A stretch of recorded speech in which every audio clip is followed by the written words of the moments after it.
El invierno de 1895 no llegó al norte de Inglaterra como una estación del año, sino como un castigo bíblico, un verdugo invisible que había decidido cobrar sus deudas en grados bajo cero y vientos que cortaban la piel como cuchillas de afeitar oxidadas. Para los habitantes de la aldea de Blackwood, aquella nevada perpetua que había comenzado en noviembre y se negaba a ceder en diciembre, era una calamidad que amenazaba el ganado y las cosechas almacenadas. Pero para mí, el Aravans, el frío, era un enemigo mucho más íntimo y letal. Mi batalla no era por proteger un granero o una chimenea, sino por mantener una chispa de calor en un cuerpo que se había convertido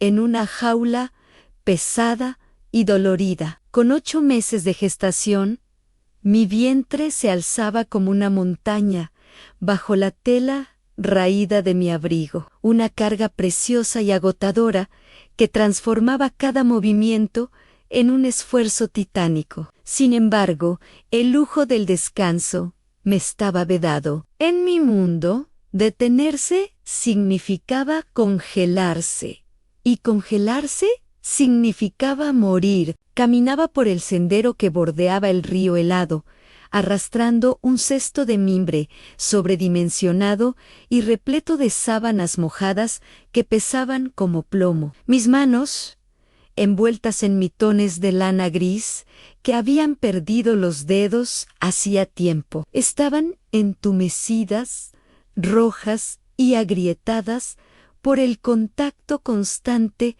con el agua gélida y la lejía cáustica. Era la bandera la más baja de las castas en la jerarquía invisible del pueblo, la mujer caída en desgracia que lavaba las manchas de los ricos para poder pagar el alquiler de una habitación en el ático de una posada, donde el viento se colaba por las tejas. Cada paso que daba sobre la nieve virgen era una agonía. Mis botas con las suelas gastadas hasta ser finas como el papel no ofrecían protección contra el hielo que mordía mis plantas, enviando calambres de dolor que subían por mis piernas, hinchadas hasta clavarse en mi espalda baja. Me detuve un instante, no por voluntad, sino porque mi cuerpo exigió una tregua. Me apoyé contra el tronco negro y retorcido de un roble antiguo, dejando caer el cesto en la nieve. El bebé se movió en mi interior. Una patada fuerte, vigorosa, casi violenta, que me robó el aliento y me arrancó una lágrima solitaria. No lloraba de alegría, aunque amaba a esa criatura con una ferocidad que me asustaba. Lloraba de terror puro.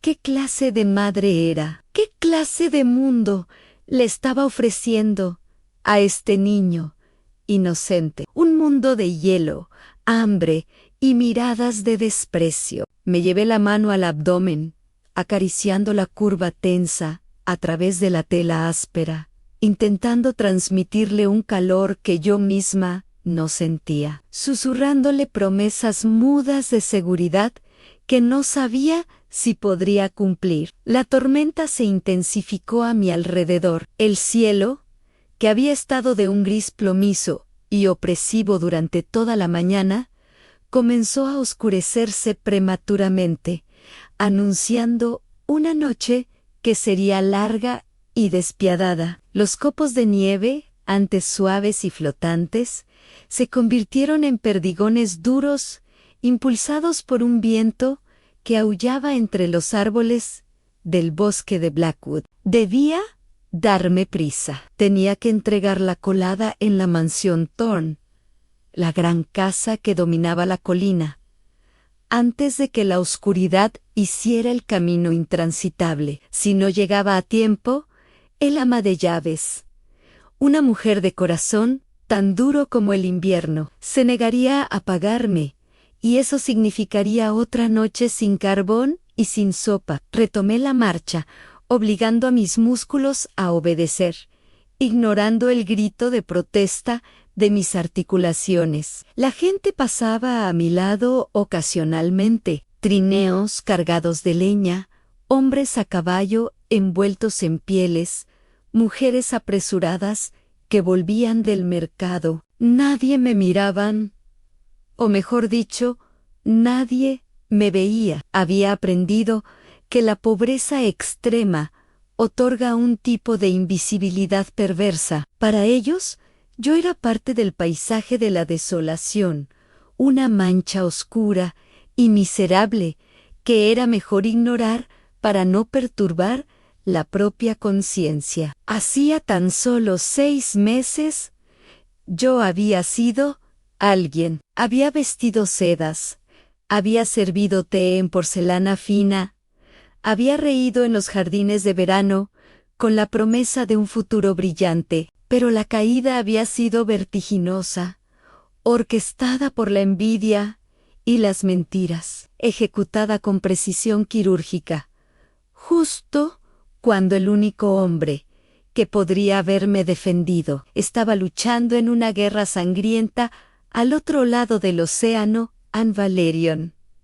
Su nombre resonó en mi mente, un eco doloroso que intenté suprimir, el duque de Ashcroft, el hombre que me había jurado amor eterno bajo la luna de agosto y que luego había desaparecido en el humo de la batalla, dejándome a merced de una familia que me odiaba. Me habían dicho que había muerto. Me habían mostrado una carta oficial, con sellos y firmas, notificando su desaparición en combate. Y con esa noticia, mi mundo se había desmoronado. Sin su protección, fui expulsada acusada de robo, despojada de mi nombre y de mi dignidad, lanzada a los caminos con nada más que la ropa que llevaba puesta y la vida que él había dejado en mi vientre. Ahora decían que había regresado. Los rumores en el pueblo hablaban de un duque que había vuelto de entre los muertos, un hombre cambiado, endurecido, con el alma congelada por los horrores que había presenciado. Pero yo no me atrevía a creerlo, o quizás me aterrorizaba creerlo, porque si estaba vivo, significaba que no me había buscado, significaba que había creído las mentiras sobre mí, o peor, que simplemente me había olvidado. El sonido de cascos golpeando la tierra congelada rompió el hilo de mis pensamientos y el rugido del viento, un estruendo rítmico y poderoso, se acercaba desde la dirección de la mansión, subiendo por el camino. Levanté la vista, entrecerrando los ojos contra la nieve que me golpeaba las pestañas. Un carruaje apareció en la curva, emergiendo de la ventisca como una bestia negra y elegante. No era un vehículo cualquiera, era un carruaje ducal, lacado en negro brillante, con los faroles encendidos, proyectando haces de luz amarilla sobre la nieve virgen. El escudo de armas de la familia Ashcroft, un halcón con las alas desplegadas sosteniendo una espada, brillaba en oro sobre la puerta lateral. El pánico me inundó con una descarga de adrenalina fría. ¿Era él? Él tenía que ser él. Me aparté hacia el borde del camino, hundiéndome hasta las rodillas en un banco de nieve profunda, arrastrando mi cesto conmigo, tratando de hacerme pequeña, de desaparecer, de fundirme con el blanco que me rodeaba. No quería que me viera. La vergüenza era una quemadura ácida en mi garganta. No quería que el duque de Ashcroft viera en que se había convertido la mujer que una vez prometió esperarlo. No quería que viera mis manos rojas, mi ropa sucia, mi vientre abultado de un hijo que él no sabía que existía. Prefería ser un recuerdo trágico y hermoso en su memoria que una realidad miserable en su camino. Bajé la cabeza, ocultando mi rostro bajo la capucha empapada de mi capa, y esperé a que el vehículo pasara, rezando para que la velocidad y la tormenta me mantuvieran en el anonimato. Sentí la vibración del suelo cuando los 4 caballos negros pasaron a mi lado, resoplando vapor como dragones en el frío. El carruaje pasó con un estruendo de madera y metal,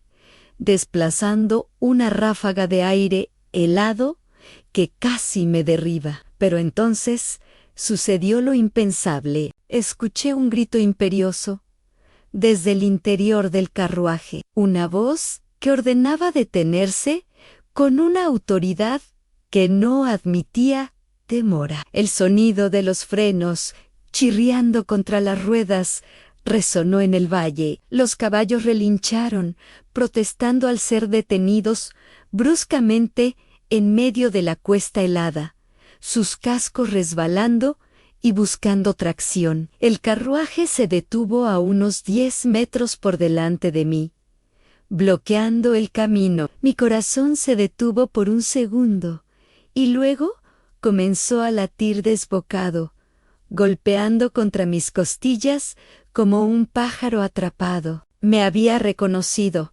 Imposible. Estaba cubierta, de espaldas, transformada por la miseria. Quizás había visto un obstáculo, o quizás simplemente era la crueldad del destino jugando su última carta. Me quedé inmóvil, abrazando mi cesto como si fuera un escudo, incapaz de correr, incapaz de respirar. La puerta del carruaje se abrió con violencia, golpeando contra el costado del vehículo. Una figura descendió de un salto, aterrizando en la nieve con un sonido sordo. Era alto, inmensamente alto, envuelto en un abrigo militar de lana gris pesado, con un cuello de piel oscura, levantado contra el viento. No llevaba sombrero, y la nieve se posaba instantáneamente sobre su cabello oscuro y revuelto, que le caía sobre la frente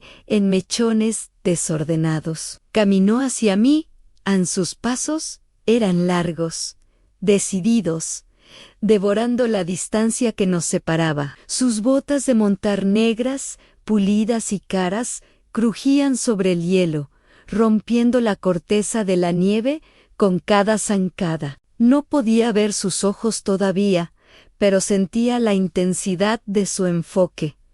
Venía directamente hacia mí, no había duda. El instinto de huida se activó en mis piernas, pero mi cuerpo, pesado y agotado, se negó a cooperar. Me quedé allí, temblando, viendo cómo el hombre se acercaba. A medida que la distancia se cerraba, los detalles de su rostro se hicieron visibles bajo la luz moribunda de la tarde. Era Valerian Valerian, pero al mismo tiempo no lo era. El joven de sonrisa fácil y ojos brillantes había desaparecido. En su lugar había un hombre. Su rostro estaba marcado por una delgadez ascética, los pómulos afilados como cuchillos bajo la piel pálida. Una cicatriz fina y blanca le cruzaba la ceja izquierda, un recuerdo de la guerra que yo no conocía. Y sus ojos eran 2 pozos de oscuridad absoluta, llenos de una fatiga antigua y una dureza que me heló el alma. Se detuvo frente a mí, invadiendo mi espacio personal, su presencia física abrumadora. Yo mantenía la cabeza gacha, negándome a levantar la vista, rezando para que la capucha ocultara lo suficiente. Él no sabía quién era yo. Para él, yo debía ser solo una campesina, una mujer embarazada cometiendo la locura de trabajar en una tormenta. Su mano, enguantada en cuero negro fino, se extendió hacia mí.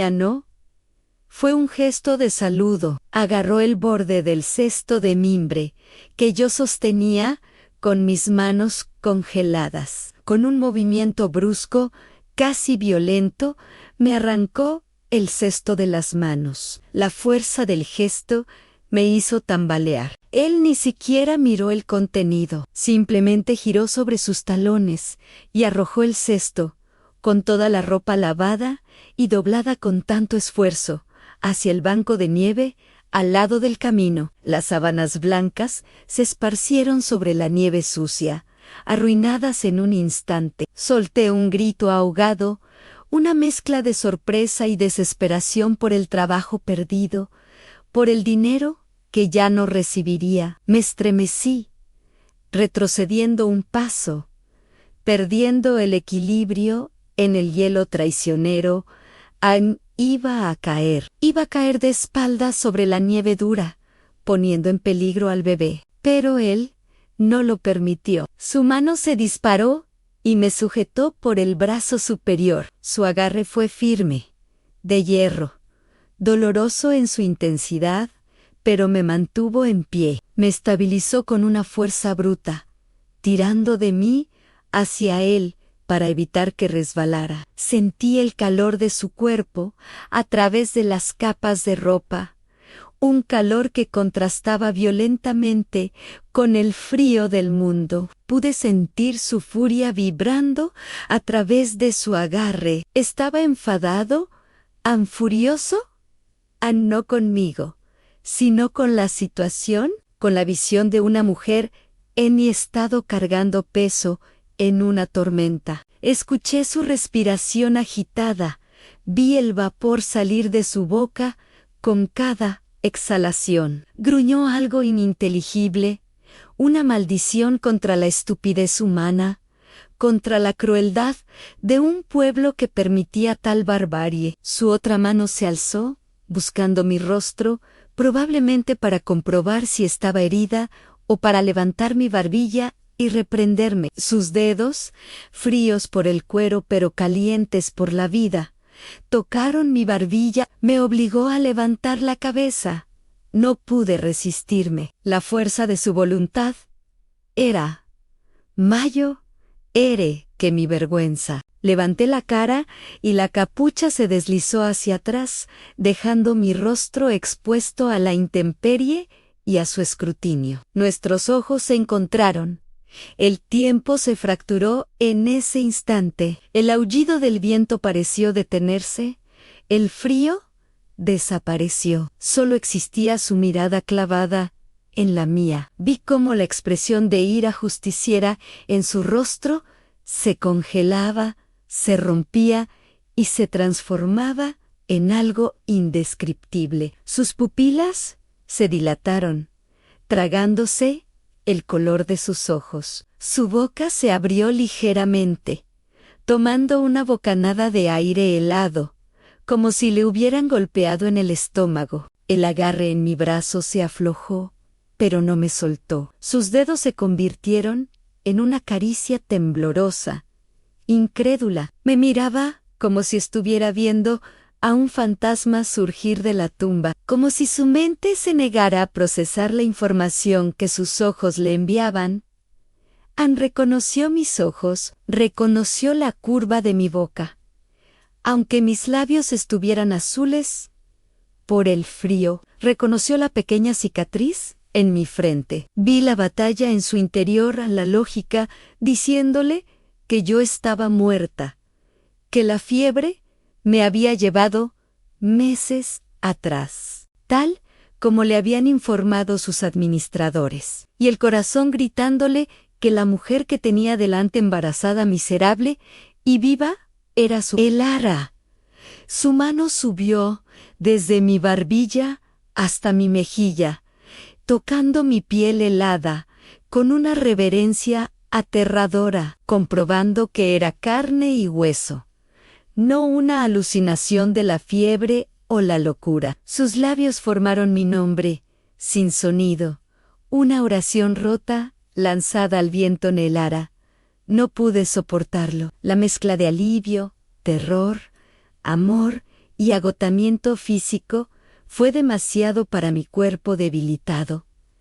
El mundo comenzó a girar. Los bordes de mi visión se oscurecieron. Mis rodillas cedieron definitivamente, y esta vez no tuve fuerzas para luchar contra la gravedad. Sentí que me desplomaba, cayendo hacia la oscuridad, pero no toqué el suelo. Sentí sus brazos, fuertes y desesperados, rodearme antes de que cayera. Me atrapó contra su pecho, aplastando mi cuerpo contra el abrigo militar, áspero y cálido. Me sostuvo con la urgencia de quien recupera un tesoro perdido en el fondo del mar. Lo último que sentí antes de que la inconsciencia me reclamara por completo fue su corazón latiendo contra mi oído, un ritmo frenético y aterrador, y la certeza absoluta de que aunque había sido rescatada por el hombre que amaba el verdadero peligro, acababa de comenzar. Él creía que yo estaba muerta, pero ahora me tenía en sus brazos, viva y embarazada. Y la pregunta que ardería en sus ojos cuando despertara sería la más difícil de responder. Si él había estado ausente durante un año, ¿de quién era el hijo que llevaba en mis entrañas? El regreso a la conciencia no fue un despertar súbito, sino un ascenso lento y doloroso desde las profundidades de un océano negro hacia una superficie que ardía. Lo primero que percibí no fue la luz, sino el calor, un calor seco, intenso y crepitante que contrastaba violentamente con el recuerdo celular del hielo que aún habitaba en mis huesos. Sentía el peso de mantas de terciopelo y lana sobre mi cuerpo, capas y capas de suavidad que oprimían mis extremidades con una ternura asfixiante. El olor a leña quemada, cera de abeja y una esencia masculina de tabaco y cuero invadió mis sentidos, reemplazando el hedor a humedad y pobreza al que me había acostumbrado durante meses. No estaba en mi habitación del ático, no estaba en el cielo, estaba en el purgatorio, y el purgatorio olía a la colonia de Valerian. Abrí los ojos con dificultad. Mis pestañas pesadas, como si estuvieran hechas de plomo. La habitación estaba sumida en una penumbra dorada, iluminada únicamente por el resplandor de una chimenea de piedra monumental donde troncos enteros se consumían con furia. Las sombras danzaban en el techo alto, pintado con frescos que no logré distinguir. Giré la cabeza sobre la almohada de plumas, un movimiento que envió punzadas de dolor a través de mi cuello rígido. Y entonces lo vi en Valerian. Estaba sentado en un sillón de orejas junto al fuego, con los codos apoyados en las rodillas y el rostro enterrado en las manos. Se había quitado el abrigo militar, revelando una camisa blanca arremangada y un chaleco desabotonado. Su postura era la de un hombre derrotado, no por la guerra, sino por una catástrofe que acababa de ocurrir dentro de su propio hogar. Lo observé en silencio, temiendo que mi respiración rompiera el cuadro. Se veía diferente a la luz del fuego. La guerra le había robado la juventud. Había hilos de plata en su cabello oscuro y líneas de tensión grabadas alrededor de su boca que no desaparecerían con el descanso. Pero lo más aterrador no eran sus cicatrices físicas, sino la quietud absoluta de su cuerpo, la tensión de un resorte a punto de saltar. De repente, como si hubiera sentido mi mirada, levantó la cabeza. Sus ojos me encontraron al instante. No había alegría en ellos, no había el alivio luminoso del reencuentro. Había una devastación tan profunda que tuve que apartar la vista. Sus ojos viajaron desde mi rostro hasta el bulto innegable de mi vientre bajo las sábanas, y vi cómo su garganta se movía al tragar, como si estuviera ingiriendo vidrio molido. Se levantó y se acercó a la cama.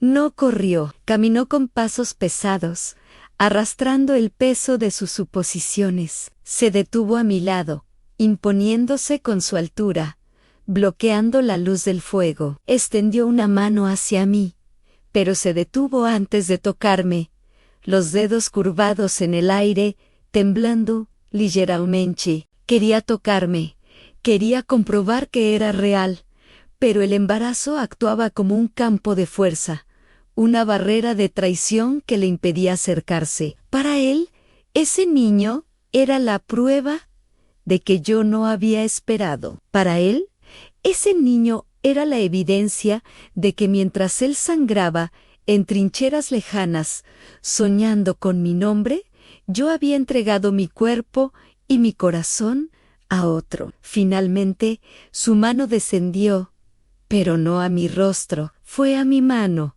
que descansaba inerte sobre la colcha. La tomó con una delicadeza que contradecía su apariencia ruda. Sus dedos estaban calientes y callosos. Examinó mi piel, las grietas rojas por el frío, las uñas rotas, la delgadez de mi muñeca. Giró mi palma hacia arriba, revelando las marcas del trabajo duro. La erosión de mi antigua suavidad hizo un sonido en su garganta, un gruñido bajo de dolor y rabia. No estaba enfadado conmigo por ser pobre, estaba enfadado con el mundo que había permitido que esto sucediera, y consigo mismo por no haber estado allí para evitarlo. Pero esa compasión chocaba frontalmente con los celos que le quemaban la sangre. Se alejó bruscamente, como si mi tacto lo hubiera quemado, y se dirigió a una mesa auxiliar, donde había una jarra de agua y medicinas. Ann regresó con un vaso, me ayudó a incorporarme, pasando un brazo por detrás de mis hombros para sostenerme. El contacto de su cuerpo contra el mío fue una descarga eléctrica que despertó cada nervio dormido. Me apoyé en él, incapaz de sostenerme sola, inhalando su aroma, sintiendo la solidez de su pecho. Era mi Valerian. Estaba vivo. Quería aferrarme a él, llorar en su camisa, decirle que el niño era suyo, que cada día de su ausencia había sido una tortura. Pero mi garganta estaba seca y el miedo me paralizaba. ¿Me creería?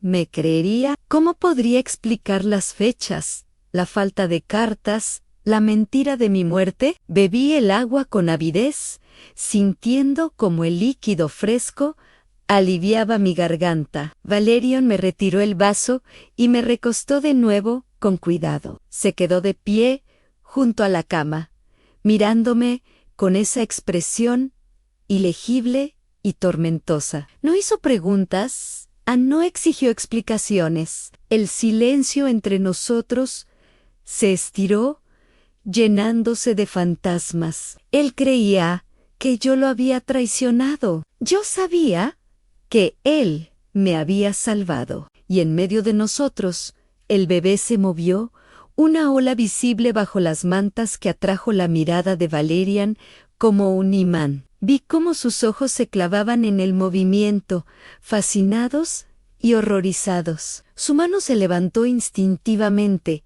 como si quisiera tocar la vida que se agitaba allí, pero la retiró violentamente, cerrándola en un puño. Se dio la vuelta y caminó hacia la ventana, dándome la espalda. Miró hacia la tormenta exterior, su silueta recortada contra el cristal oscuro. Lo vi apoyar la frente contra el vidrio frío, sus hombros sacudidos por un suspiro profundo y tembloroso. Estaba llorando. El duque de Ashcroft, el héroe de guerra, estaba llorando en silencio por la mujer que creía haber perdido y por el niño que pensaba que era de otro hombre. La puerta de la habitación se abrió suavemente y entró un hombre mayo Ede, con un maletín de cuero, el médico de la familia Thorne. Valerian no se giró, permaneció junto a la ventana, vigilando la noche. El médico se acercó a mí,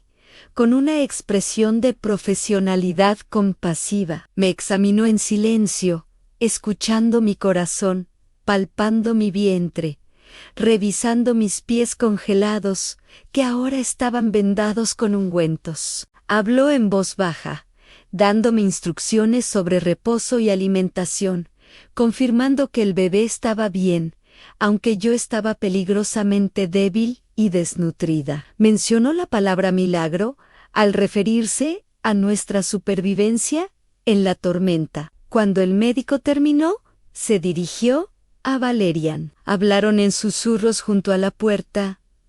Pude captar fragmentos de la conversación: desnutrición severa, agotamiento. El parto podría adelantarse. Necesita cuidados constantes. Valerian asentía. Sus respuestas eran monosílabos secos. Cuando el médico se fue, Valerian no volvió a mi lado. Se quedó junto a la puerta, con la mano en el pomo, mirándome a través de la distancia de la habitación. «Descansa», dijo. Su voz era ronca, carente de la calidez que yo recordaba. Era la voz de un extraño, de un hombre que estaba cumpliendo un deber moral, mientras su corazón se rompía en «Estás a salvo aquí. Nadie te hará daño. Tienes todo lo que necesitas». Quise gritarle, quise decirle: «No tengo lo que necesito. Te necesito a ti. Necesito que sepas que este es tu hijo». Pero el agotamiento fue más fuerte que mi voluntad. Mis párpados se cerraron contra mi deseo. Valerian interpretó mi silencio como culpa o indiferencia. Salió de la habitación, cerrando la puerta suavemente, dejándome sola en el lujo de su mansión, prisionera de su generosidad y de su error. Los días siguientes se convirtieron en una rutina de soledad dorada. Estaba confinada en la cama por orden médica. Una doncella joven y tímida me traía comidas copiosas que mi estómago encogido apenas podía tolerar. La habitación estaba siempre caliente, siempre limpia. Tenía camisones de seda y libros para leer. Pero Valerian no volvía. Sabía que estaba en la casa. Oía sus pasos pesados en el pasillo por las noches, deteniéndose frente a mi puerta durante largos minutos, escuchando mi respiración, vigilando mi sueño. Pero nunca entraba. Era mi carcelero y mi guardián, un fantasma que rondaba los límites de mi existencia. Me di cuenta de que me había instalado en los aposentos de la duquesa, las habitaciones que habían pertenecido a su madre. Era un gesto cargado de significado. A pesar de creer que llevaba el hijo de otro, me había dado el lugar de honor en su casa. Ese detalle me partió el corazón más que cualquier reproche. Su amor era tan vasto que incluso en su supuesta traición me trataba como a una reina, pero era un amor herido, un amor que sangraba. Una tarde me sentí lo suficientemente fuerte como para levantarme. Me acerqué al espejo de cuerpo entero que había en la esquina. La imagen que me devolvió el reflejo fue impactante. Ya no tenía el color azul de la hipotermia, pero estaba demacrada. Mis ojos parecían enormes en mi rostro afilado, y mi vientre era una esfera perfecta y prominente. Puse mis manos sobre él y miré mi reflejo. Intenté ver lo que Valerian veía, la prueba de una infidelidad, pero yo solo veía la verdad. Necesitaba hablar con él. No podía soportar más este silencio. Salí de la habitación, mis piernas temblando por la debilidad, y caminé por el pasillo hacia el ala este, donde sabía que estaba su estudio. La casa estaba en silencio, envuelta en la quietud del invierno. Llegué a la puerta de roble tallado. Estaba entreabierta, Empujé la puerta suavemente. Valerian estaba allí. Estaba sentado detrás de su escritorio, rodeado de papeles y mapas, pero no estaba trabajando. Sostenía algo en sus manos, contemplándolo con una tristeza infinita. Me acerqué un paso más y vi lo que era.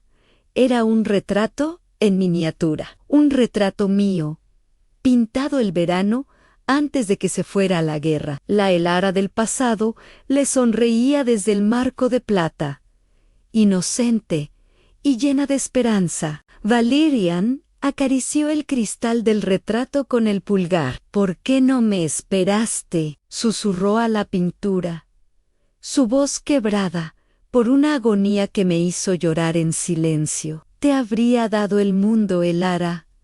Habría vuelto del infierno por ti. Y lo hice, volví, pero tú ya te habías ido». Sus palabras confirmaron mi peor temor. Él pensaba que yo me había casado o unido a otro hombre voluntariamente. No sabía que me habían echado, no sabía que su familia me había dicho que él estaba muerto. Di un paso adelante, haciendo crujir el suelo de madera. Valerian levantó la cabeza de golpe. Al verme allí, de pie en el umbral, envuelta en una bata blanca, pareciendo un espectro de su pasado, se puso rígido, guardó el retrato en un cajón con un movimiento brusco, avergonzado de su vulnerabilidad. Se puso de pie, recuperando su máscara de duque. «No deberías estar levantada», dijo con frialdad. El médico dijo reposo absoluto. «Necesitaba verte», dije, mi voz temblorosa pero firme. «Necesitaba hablar contigo, Valerian. Las cosas no son lo que piensas». Él levantó una mano para detenerme. Su rostro cerrándose. «No», cortó. «No quiero explicaciones. No quiero escuchar la historia de cómo te enamoraste de otro, o de cómo la soledad fue demasiado dura. No me importa. ¿Estás aquí ahora? ¿Estás embarazada? Y necesitas ayuda. Te la daré. Cuidaré de ti y del niño hasta que nazca. Pero no me pidas que escuche cómo lo concebiste. No tengo tanta fuerza». «No hubo otro», grité, dando un paso hacia él, ignorando el mareo. «Me dijeron que estabas muerto. Tu madre recibió la carta. Me echaron a la calle porque pensaron que sin ti yo no era nadie». Valerian se quedó inmóvil. La mención de su muerte y de su madre pareció golpearlo. «¿Muerto?», repitió, frunciendo el ceño. «Estuve herido, desaparecido durante meses en territorio enemigo, pero envié mensajes, nunca llegaron», dije, acercándome al escritorio. «¿O nunca me los dieron? Valerian, mírame, mira las fechas, cuenta los meses». Él me miró y vi la lucha en sus ojos. La lógica contra el dolor, la esperanza contra el cinismo. Bajó la mirada a mi vientre. «8 meses», murmuró. «Hace 9 meses yo estaba en el frente, pero antes de eso, estuvimos en el jardín», susurré. «La noche antes de tu partida». Vi cómo el color abandonaba su rostro. Recordaba esa noche. La recordaba perfectamente, pero el miedo a creer era demasiado grande. Sacudió la cabeza, retrocediendo. «Es imposible. Es demasiado conveniente, una coincidencia desesperada, para asegurar un techo». «No es una coincidencia», insistí. «Es tu hijo». «Basta», gritó, golpeando el escritorio con el puño. «No uses eso para manipularme. He visto demasiadas mentiras. Aceptaré cuidarlos, pero no aceptaré una mentira para calmar mi conciencia. El esfuerzo de la discusión, la tensión y el grito fueron demasiado para mi cuerpo debilitado. Sentí una punzada aguda en el vientre, diferente a las patadas del bebé. Un dolor que me dobló en dos. Solté un gemido y me agarré al borde del escritorio para no caer. La ira de Valerian se evaporó al instante. Saltó sobre el escritorio y me sujetó antes de que mis piernas cedieran. ¿Elara? Su voz estaba llena de pánico. ¿Qué pasa? ¿El bebé? Jadean, creo que viene. Era demasiado pronto. Faltaba un mes, pero el estrés y el trauma habían adelantado el reloj. Valerian me levantó en brazos, gritando por los sirvientes, su rostro pálido de terror. En ese momento, la duda desapareció, reemplazada por el instinto primario de salvar la vida. Me llevó corriendo hacia mi habitación, y mientras el dolor me envolvía, supe que la verdad se revelaría de la única manera posible, aun cuando el niño naciera. Su rostro sería mi único testigo, y si el bebé no sobrevivía al parto prematuro, mi verdad moriría con él. El mundo se redujo a una habitación en penumbra y al ritmo agónico de mi propia respiración. El dolor no era una ola que iba y venía, sino un océano constante y tempestuoso que amenazaba con arrastrarme hacia un fondo del que no podría regresar. Había perdido la noción del tiempo. Los minutos se estiraban hasta convertirse en horas, y las horas se comprimían en segundos de sufrimiento cegador. El médico, un hombre de movimientos rápidos y manos frías, se movía a mi alrededor con la urgencia de quien sabe que está luchando contra probabilidades desfavorables. Mi cuerpo, debilitado por meses de hambre y frío, carecía de las reservas necesarias para enfrentar un parto prematuro con la fortaleza que la naturaleza exigía. Cada contracción era un robo de energía, un saqueo a mis fuerzas vitales que me dejaba un poco más vacía, un poco más cerca de la oscuridad que acechaba en los rincones de la habitación. Sin embargo, en medio de esa neblina roja de dolor, había un punto de anclaje, una presencia sólida y constante que me impedía derivar hacia la inconsciencia total. Valerian no se había marchado, a pesar de sus dudas, a pesar de la ira que le corroía las entrañas y de la creencia de que el niño que estaba naciendo era la prueba viviente de mi traición. No me había abandonado. Permanecía a mi lado, sentado en el borde de la cama, con el rostro pálido y tenso, convertido en una máscara de terror absoluto. Su mano sostenía la mía con una fuerza que casi resultaba dolorosa, un agarre de hierro que funcionaba como un cable de vida, transmitiéndome su propia vitalidad cuando la mía fallaba. Podía sentir sus ojos clavados en mi rostro, escrutando cada gesto de dolor, cada gota de sudor que perlaba mi frente. En su mirada no había juicio en ese momento, solo el miedo puro y destilado de un hombre que está viendo morir a la mujer que ama. Le importaba poco el origen del niño en ese instante crítico. La posibilidad de mi muerte había borrado el orgullo y los celos, dejando solo la desesperación. Me limpiaba la frente con un paño húmedo, sus movimientos torpes, pero infinitamente tiernos, y susurraba palabras que yo no lograba distinguir, oraciones rotas o promesas al vacío, sonidos graves que vibraban contra mi piel y me recordaban que no estaba sola en esa batalla. El médico trabajaba con una expresión sombría. La hemorragia era una preocupación latente, y la posición del bebé, adelantada por el trauma, complicaba el alumbramiento. Hubo momentos de frenesí controlado, órdenes ladradas al servicio invisible que traía agua caliente y sábanas limpias. El tintineo de instrumentos metálicos que sonaba como una amenaza. Yo flotaba en un estado de semi-inconsciencia, donde la realidad se mezclaba con los recuerdos. Veía el jardín de verano, donde Valerian y yo nos habíamos enamorado.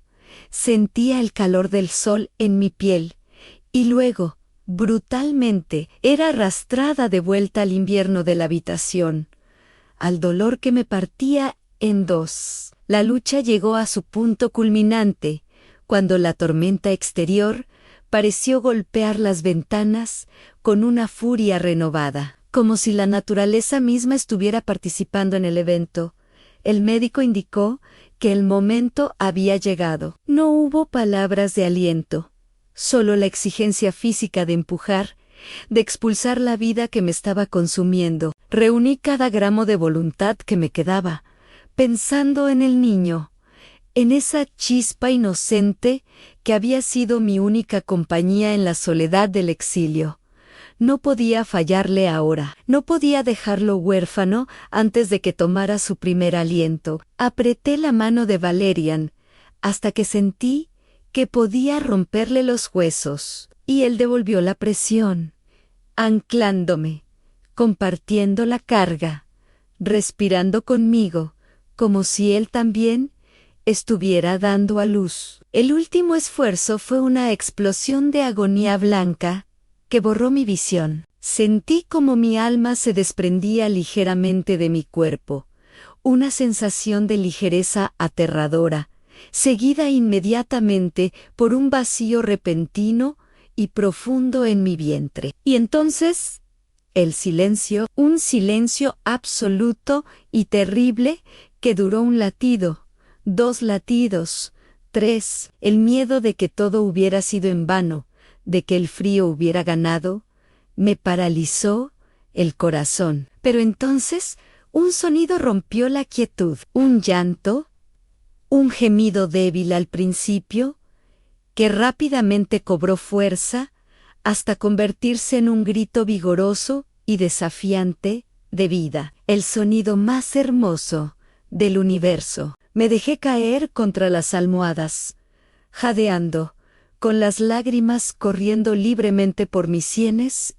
Estaba viva. Él estaba vivo. El médico, con una eficiencia rápida, envolvió al bebé en una manta de franela caliente. No me lo entregó a mí de inmediato. Lo limpió someramente, comprobando sus vías respiratorias, asegurándose de que el nacimiento prematuro no hubiera dejado secuelas inmediatas.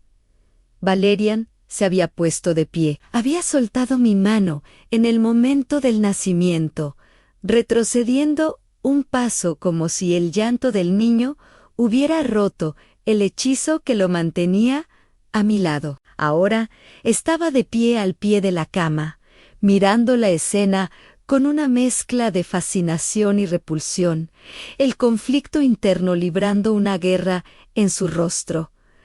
Quería ver y al mismo tiempo temía confirmar que el niño tenía los ojos de otro hombre, el cabello de un extraño, la prueba irrefutable de que yo había pertenecido a alguien más.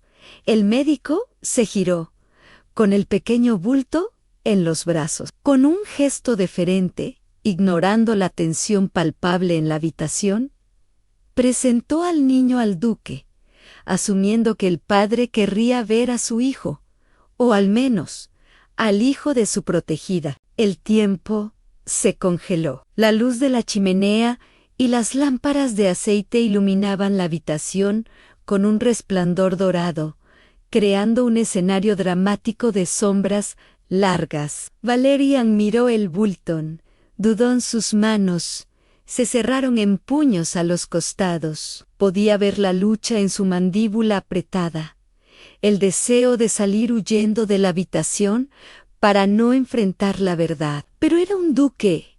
Era un hombre que había mirado a la muerte a la cara en la guerra. No huiría de un bebé ancé. Acercó lentamente. El médico apartó un poco la manta para revelar el rostro del recién nacido. Yo contuve la respiración, olvidando mi dolor, olvidando mi agotamiento. Todo mi ser estaba concentrado en ese instante, en la reacción de Valerian. Sabía lo que vería, sabía que la sangre no miente.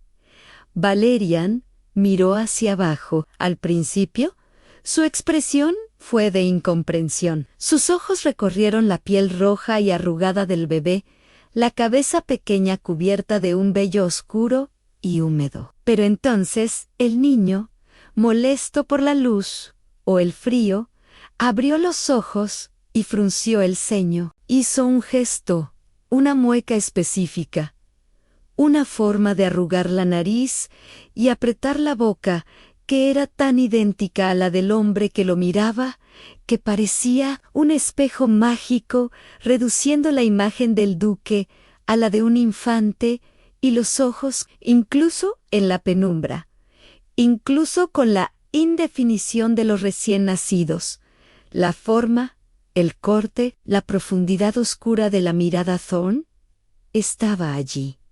Vi el momento exacto en que la verdad golpeó a Valerian. Fue como si hubiera recibido un disparo en el pecho. Su cuerpo entero se sacudió, dio un paso atrás, tambaleándose, y tuvo que agarrarse al poste de la cama para no caer. El color desapareció de su rostro, dejándolo tan blanco como las sábanas. Su boca se abrió en un grito silencioso de negación que murió antes de nacer, ahogado por la certeza absoluta de lo que tenía delante. No era el hijo de un extraño, no era el hijo de un amante campesino, era suyo. Su mente, brillante y analítica, debió reconstruir el tiempo en un segundo.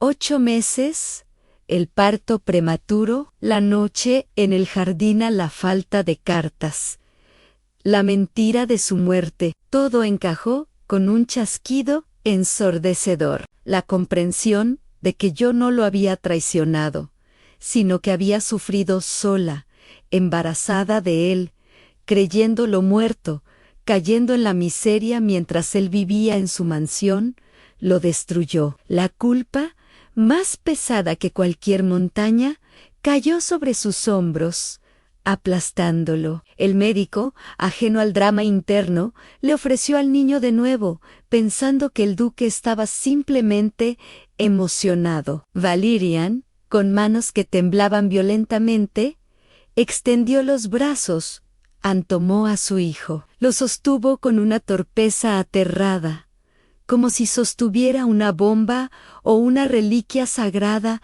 que no era digno de tocar. Miró el rostro del bebé una vez más, buscando desesperadamente una señal de que estaba equivocado, una prueba de que no era el padre, porque aceptar la paternidad significaba aceptar que había fallado de la manera más horrible posible a la mujer que amaba. Pero el niño, sintiendo el calor, o quizás reconociendo el latido que había escuchado desde el vientre, se calmó, suspiró y cerró los ojos, acomodándose en los brazos de su padre con una confianza absoluta. Valerian levantó la vista hacia mí. A nuestras miradas se cruzaron a través de la habitación. Yo yacía exhausta, pálida, al borde de la inconsciencia, pero mantuve sus ojos. No había reproche en mi mirada, solo una tristeza infinita y una verdad desnuda. Es tuyo, decían mis ojos, siempre ha sido tuyo. El duque de Ashcroft, el hombre de hierro, se rompió. Cayó de rodillas junto a la cama, con el bebé apretado contra su pecho, y enterró el rostro en el colchón a mi lado. Sus hombros comenzaron a sacudirse con sollozos profundos, guturales, el sonido de un hombre cuyo corazón se está desgarrando por la culpa y el amor. Lloraba por el tiempo perdido, por el sufrimiento que no evitó, por la crueldad con la que me había tratado en el camino. Por haber dudado de mí,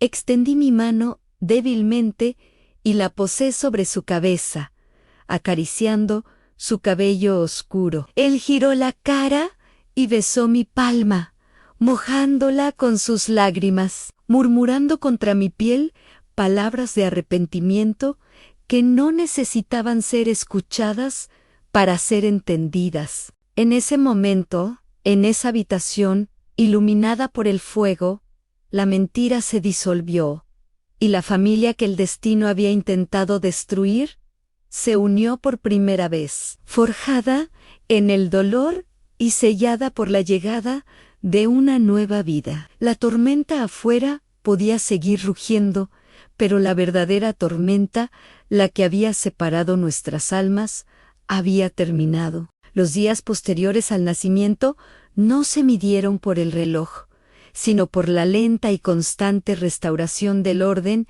en un mundo que había estado invertido durante demasiado tiempo. La habitación, antes escenario de una batalla por la vida, se transformó en un santuario de silencio, reverencial y devoción absoluta. Valerian apenas se apartaba de nuestro lado. Había ordenado trasladar un escritorio y un sillón a la esquina de la alcoba, convirtiendo el dormitorio en su centro de mando, negándose a permitir que cualquier muro o puerta se interpusiera nuevamente entre él y su familia recuperada. Lo veía desde mi lecho de convalecencia, observando cómo trabajaba a la luz de las velas, mientras el bebé dormía en una cuna de madera tallada a los pies de mi cama. A menudo dejaba la pluma suspendida en el aire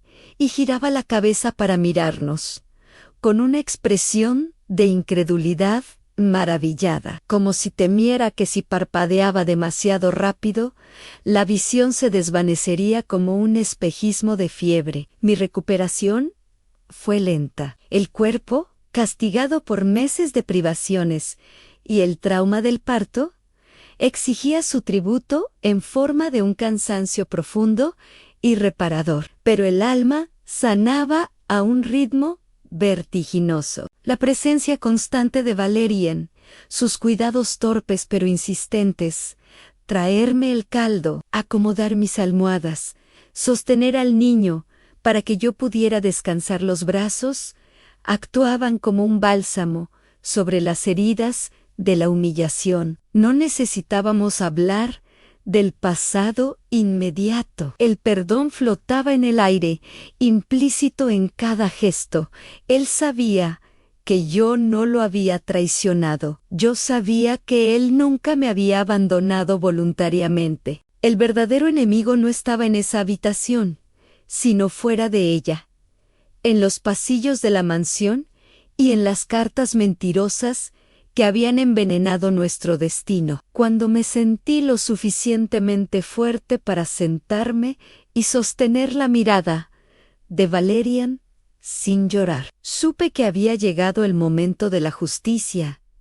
Él también lo sabía. Una mañana fría, entró en la habitación, vestido no con ropa de casa, sino con su uniforme formal de duque, una armadura negra y plata que irradiaba autoridad. Se acercó a la cuna, besó la frente de nuestro hijo, a quien habíamos decidido llamar Julian, en honor a la luz que regresa menos, y luego tomó mi mano. Su agarre fue firme, una promesa silenciosa de que la violencia que estaba a punto de ejercer no me tocaría a mí, sino a aquellos que habían intentado destruirnos. Salió de la habitación con la determinación de un verdugo. Yo me quedé escuchando, sintiendo las vibraciones de la casa. Sabía a quién buscaba: a su madre, la duquesa viuda y a su séquito de administradores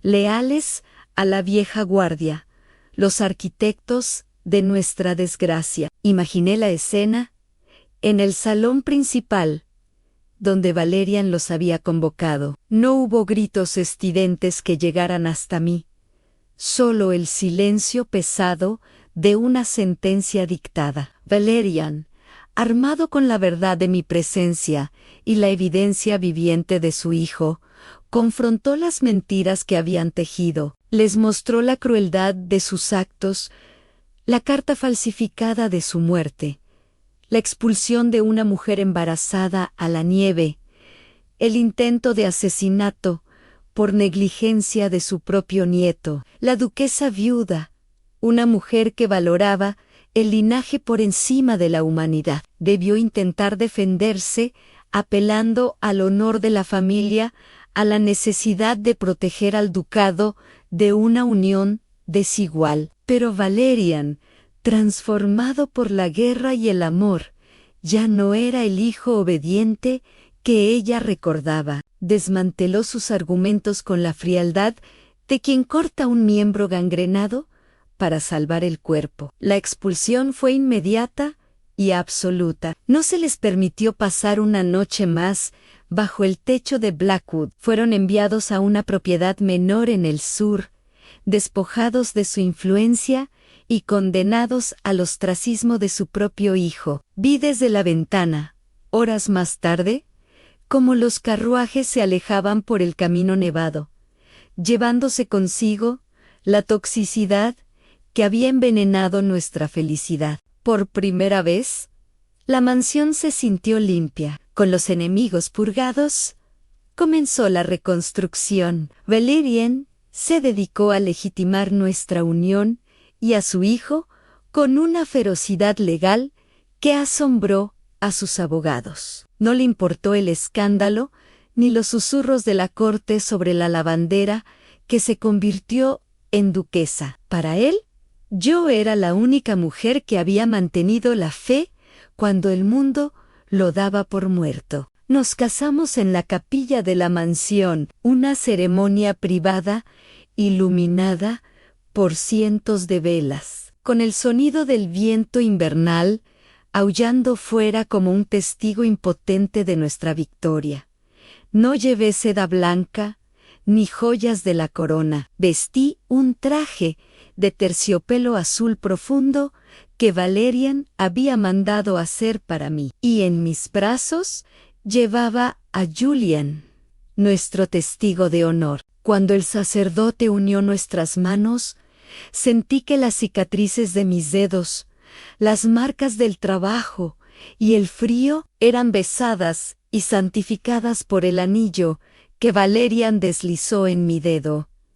El invierno finalmente cedió. La nieve, que había sido mi tumba potencial y el escenario de mi rescate, se derritió bajo el sol pálido de marzo, revelando la tierra negra y fértil de Yorkshire. Con el deshielo, salimos al mundo. El primer paseo por los jardines fue una revelación. Valerian caminaba a mi lado, con Julian en brazos, mostrándole sus dominios con un orgullo que le iluminaba el rostro. Los sirvientes y los arrendatarios que habían oído los rumores y temían el regreso del duque severo se encontraron en cambio con un hombre que sonreía, un hombre que se detenía a hablar con ellos, cuya humanidad había sido restaurada por la familia que había recuperado del borde del abismo. Yo también cambié. Dejé atrás el miedo a la pobreza, el instinto de acaparar comida y la necesidad de hacerme invisible. Aprendí a ocupar mi lugar como la señora de la casa, no con arrogancia, sino con la empatía de quien sabe lo que es no tener nada. Utilicé mi posición para cambiar las cosas en la aldea, se construyeron refugios, se mejoraron las casas de los trabajadores, se aseguró que ninguna mujer, sin importar su condición, tuviera que enfrentar el invierno sin leña o comida. Mi pasado como lavandera no fue algo que oculté con vergüenza, sino una medalla de honor que me recordaba cada día la fragilidad de la suerte y la fuerza del espíritu humano. Una tarde de verano, años después, me encontraba sentada bajo el mismo roble antiguo donde Valerian me había encontrado aquella noche fatídica. El árbol, ahora cubierto de hojas verdes, ya no parecía un esqueleto amenazante, sino un guardián benévolo. Julian, un niño fuerte de ojos verdes